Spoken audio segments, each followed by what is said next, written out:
There's a thing nobody tells you about a burned face. It isn't the starring. A man can outlast starring. It's the flinch, that quarter second before a stranger remembers their manners, when their eyes go wide and something animal in them recoils before the polite part catches up. Jonah Reese had spent 11 years watching people flinch. He'd built a whole life around making sure there was nobody close enough to do it. A ranch at the dead end of a county road. Cattle that didn't care what he looked like. A foreman too old to lie to him. And one fixed belief, worn smooth as a creek stone from handling: no woman alive could love a face like mine. He believed it the way you believe the ground will hold you, completely, without thinking. And then, on the worst night of the worst calving season anyone could remember, headlights came down that dead-end road that had no business carrying anyone. And a woman he'd never met climbed out into the freezing mud, looked him dead in the ruined half of his face, and said the one thing he wasn't braced for. She said, "You're in my way." This is the story of what she walked into, and what it cost both of them to stay.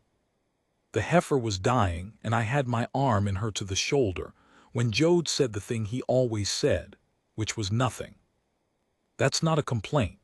After 40-some years of working cattle, I'll take a quiet man over a talker every day God sends. But there's quiet that's peace, and quiet that's a man hiding inside himself, and Jonah Reese had the second kind. And on that night in the third week of a calving season that had already killed 9 calves and 2 mothers, his quiet had a weight to it I didn't like. "She's turned," I said. "Front leg's back. I can't get the second leg up. My name's Earl Mahaffey. I keep a little tally book in my coat pocket, the kind feed stores give out free, and I write down every birth and every death and the weather and sometimes things that aren't anybody's business, and that night's page is the one I've gone back to more than any other. The ink's smeared where the sleet got it. I can still read it. 3 a.m. Reese heifer 44 down in the calving shed. Sleet turning over to ice. J. Not himself. Then the truck came. Let me set it for you the way it was. The calving shed at the Reese place is a long, low pole barn with a tin roof, and when it sleets the sound is like the whole world frying in a pan. We had 4 lamps going, and the breath of us, me, Jode, the laboring heifer, hanging in the cold like smoke. Jode was kneeling in the straw with both his big scarred hands pressed flat against the heifer's heaving side, the way you gentle a frightened child, and the lamplight was doing the thing lamplight does to him. You have to understand his face to understand the whole rest of it, so I'll tell it plain and only once. The right side of Jonah Reese is a handsome man.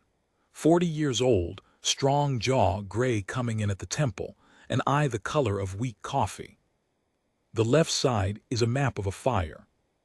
It runs from his hairline down past the jaw and disappears into his collar, slick in some places, ridged in others, the ear half gone, the corner of the mouth pulled by old healed skin into something that isn't a frown but reads like one to people who don't know him.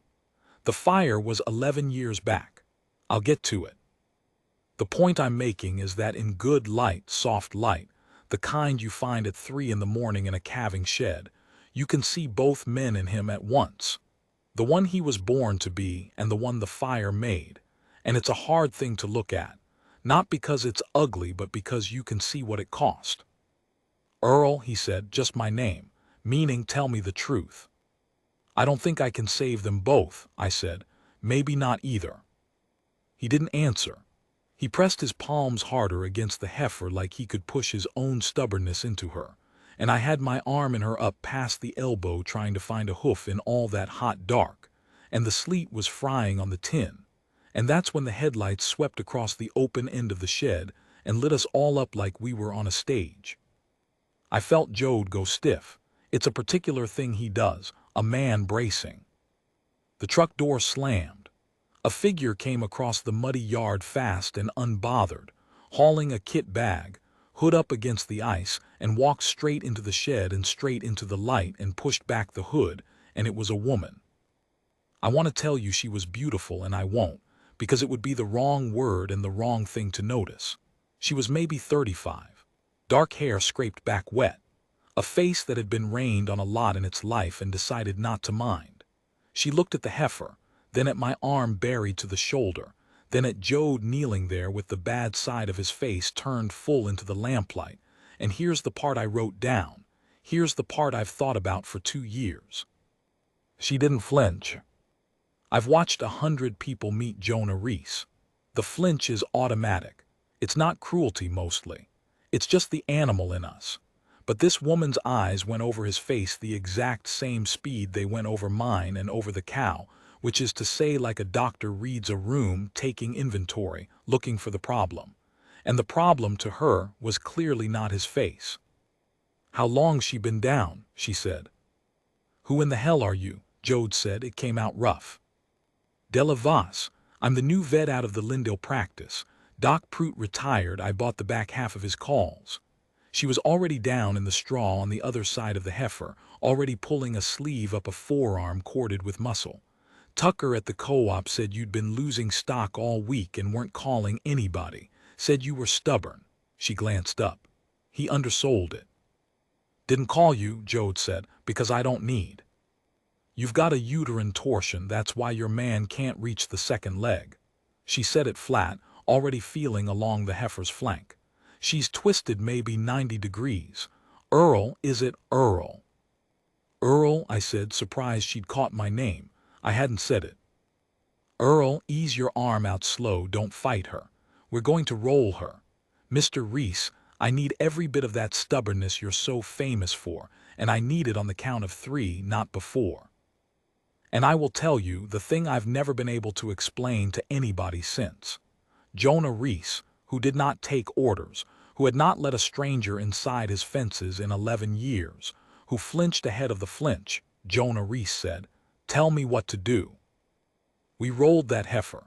It's brutal work. You plank her out and turn the whole animal while holding the calf still inside, and it takes everything 3 people have and a 4th thing besides, which is somebody who knows the exact half-turn the body needs. Della Vos knew it. She had her cheek down in the mud and the straw, her arm in past where mine had been, talking the whole time in this low, even voice, not to us, to the cow. 'Easy now. Easy, there it is. There's your boy.' And when the calf came, it came in a rush of steam and fluid into the cold, a slick black knot of legs, and it did not move. Nobody said anything. The sleet fried on the tin. She had the calf by the back legs and swung it. There's an old way, you swing them to clear the lungs, and she swung it once, twice, her boots slipping.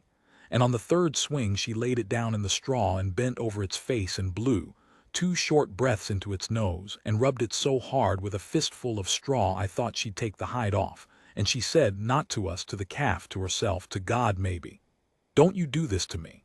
Not tonight. Not on top of everything else.' And the calf coughed, shook its wet head, lifted it. I have seen 1,000 calves born. I am not a man who weeps. But there is something about 3 in the morning and ice on the roof and a thing you'd given up on choosing to live anyway, and I had to turn away and write it in my book just to have something to do with my hands. Bull calf, live, 44 live. The vet swung it 3 times. 3. When I turned back, Jode was looking at her. Not at the calf. At her. He was kneeling in the straw with the heifer already nosing at her son, and his face, both sides of it, was turned full toward Della Vos, and there was an expression on it I hadn't seen in 11 years and couldn't at first name. It took me a day to land on the word. The word was forgetting. For about 10 seconds in that cold shed, Jonah Reese forgot to hide. Then he remembered. I watched it happen. I watched him gather the bad side of his face back into the dark, turn it from the lamp, get up off his knees with his shoulder forward the way he does, and become again the man who lived at the end of the road. "What do I owe you?" he said, flat, done. "Get off my land," in the shape of a question. Della Vos was wiping her arms on a rag and looking at him, and she'd seen it too, I think, the forgetting and the remembering, because something in her own face went careful. "Call's $80, she said. "The torsion's another 40, you can mail it." She picked up her kit. Then she stopped and she did a thing I've turned over and over. She didn't say anything kind about his face. That would have been worse than the flinch, and somehow she knew it. People who pity Jode lose him faster than people who stare. Instead, she looked at the live calf and then at him, and she said, "You've been working these births alone in the dark all week, losing them, not calling for help." She wasn't asking, "Why?"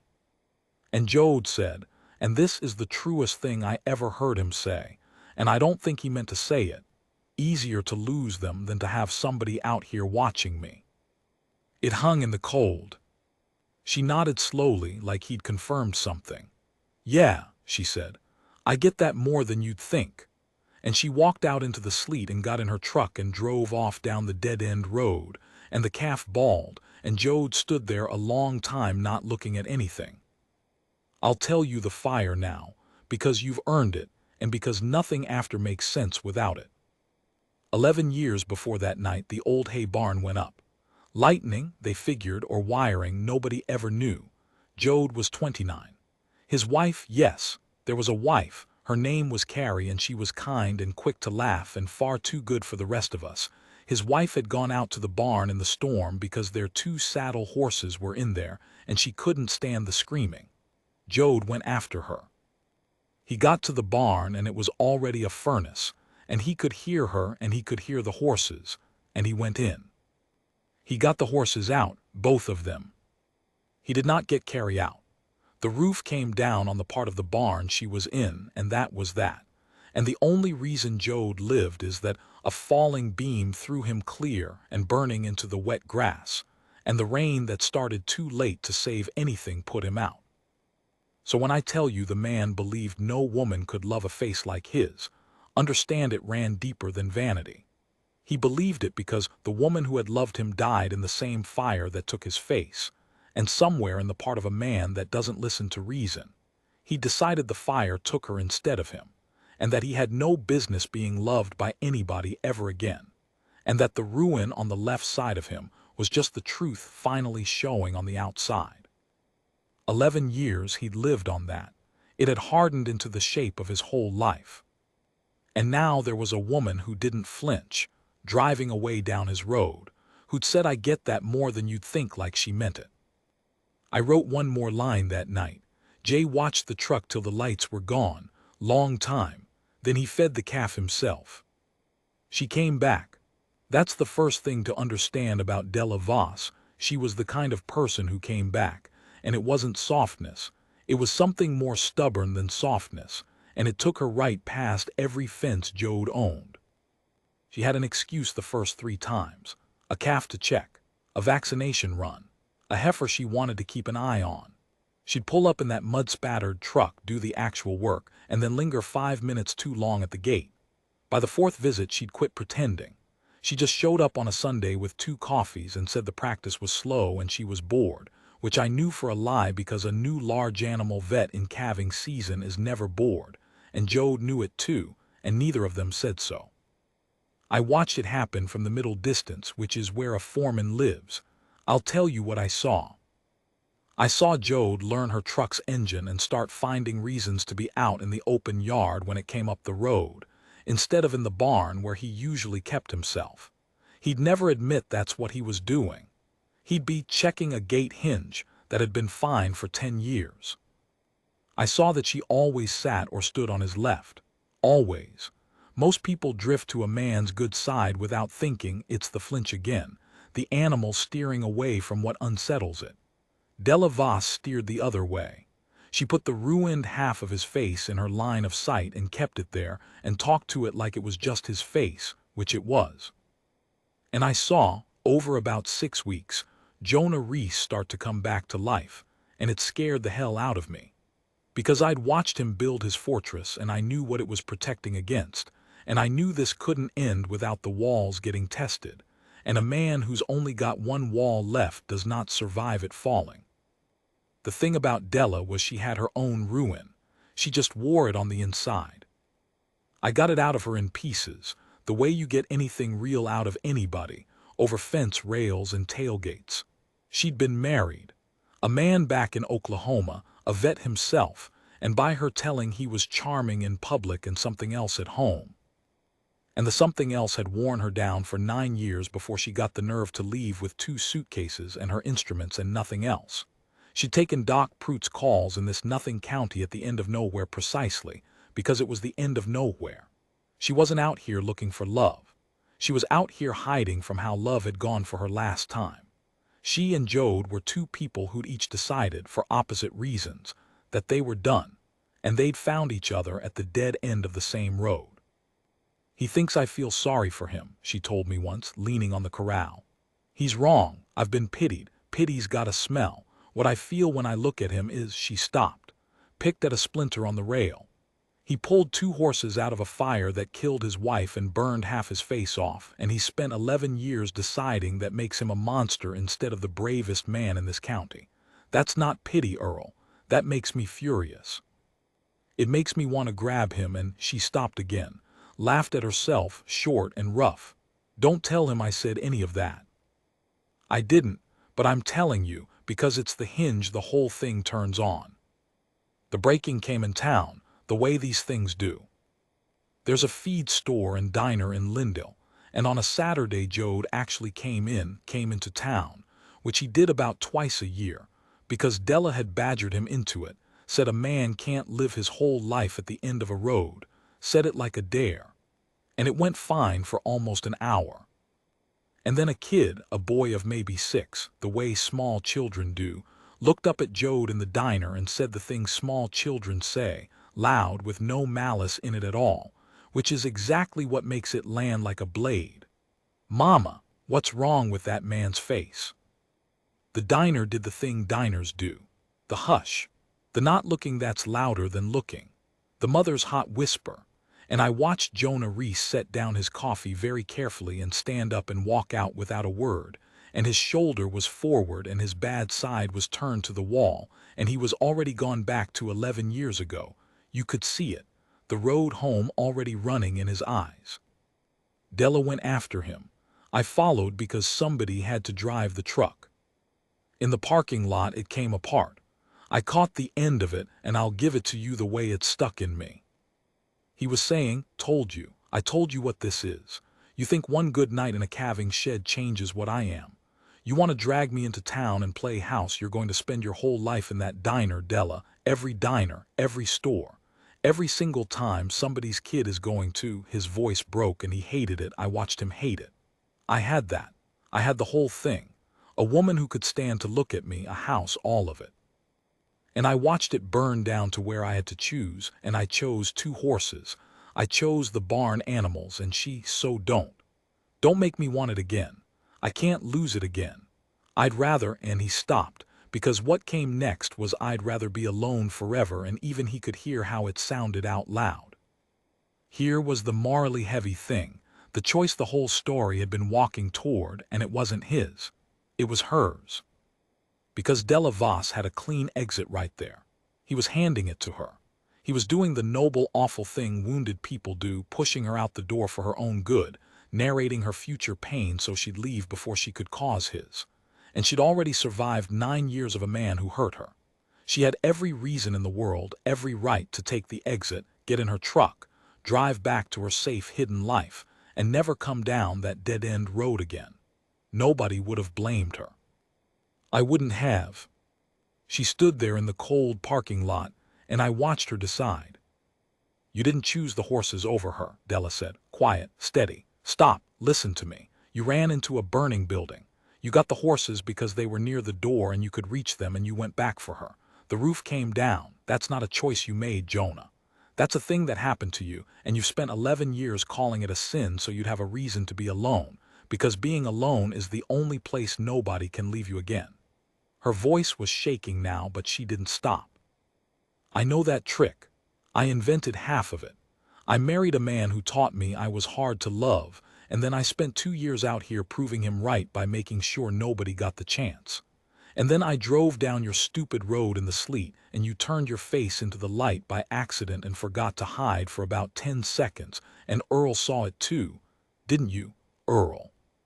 "Saw it," I said, "because I'm not a liar. And I have not been able to stop thinking about those 10 seconds since. So no, I'm not going to take the exit you're being so generous about handing me. I've taken every exit my whole life. I'm tired, Jonah. I want to come in.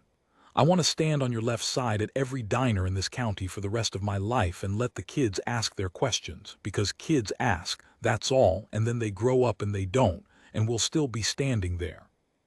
She wiped her face hard with the back of her wrist. That's the offer. It's a bad offer. It comes with all of this. Take it or don't, but quit lying to me about why you won't. The sleet had started again, same as the first night. The whole county does one thing and it's sleet. And Jonah Reese, who had not let anyone pass the last wall in 11 years, stood in that parking lot with the worse half of his face turned, for once, toward the woman instead of away, and could not say a single word. Not yes, not no. He just stood there, braking. I got in the truck and started the engine, to give them the dignity of the noise, and I wrote nothing in my book that night because some things you don't write down, you just carry. But I'll tell you what I was thinking, sitting there with the wipers going. I was thinking the man might still run. A wall 11 years in the building doesn't come down because a brave woman stood in a parking lot and told the truth. Sometimes the truth just makes a frightened man run faster. I was thinking, I genuinely did not know which way it would go. He ran. I want to be honest, because this story has earned honesty, and because the version where he didn't run isn't true. For 9 days after that parking lot, Jonah Reese ran the only way a man can run when he's already at the end of the road inward. He stopped being out in the yard when her truck might come. He didn't return her calls. He worked himself sick, finished out the calving season half dead on his feet, and when I tried to talk to him, he gave me the quiet that's hiding, the worst kind, and once he said, "Leave it, Earl," in a voice I didn't argue with. Della stopped coming, of course she did. She'd made her offer in the cold and stood there with her face open, and he'd given her nothing, and she had her own 9 years of being made to feel hard to love, and a person can only stand in the open so long. I drove past the Lindale practice twice on purpose, like a fool, and saw her truck there both times and her through the window with her head down over paperwork, and I thought, well, that's that then. 2 people who'd rather be safe. And I was angrier than I had any right to be. An old man with a tally book, furious at the both of them for being exactly as scared as anybody would be. Here's what turned it. It wasn't grand. Real things rarely are. It was the calf, number 44. The bull calf Della had swung 3 times in the sleet, the one that had decided to live. On the 10th morning I found him down in the far pasture, bloated, twisted up with something I couldn't name, and I went and got Jode, and the 2 of us stood over that calf, and we both knew it was past us. It was vet work or it was a bullet, and there was exactly 1 vet in the county. Jode looked at the calf a long time. The same calf. The first live thing off that whole black season. And I watched him understand the shape of what the morning was asking him to do, which was to pick up the phone or get in the truck and go to her, not wait for her to come down his road, but go down hers and ask for help. Out loud, in daylight, with his face. He didn't say anything to me. He just walked to his truck, and I figured he was going to get the rifle, and instead he got in it and started it, and drove off toward town with the calf's situation unsolved behind him. And I stood there in the pasture with my mouth open like the fool I am.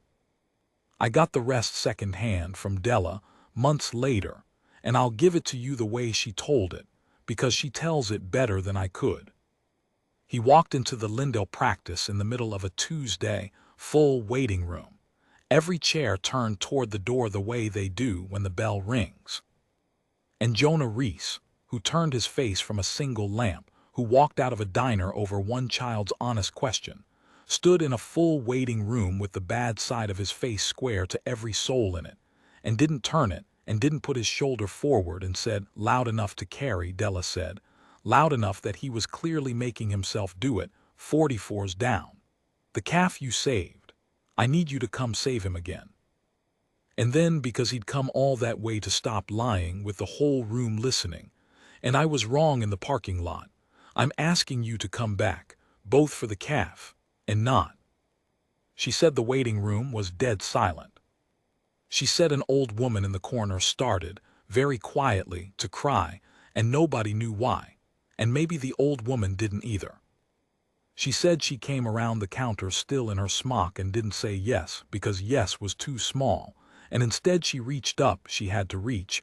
He's a tall man, and she put her whole open hand flat against the burned left side of his face, in front of everybody, in the full light, held it there.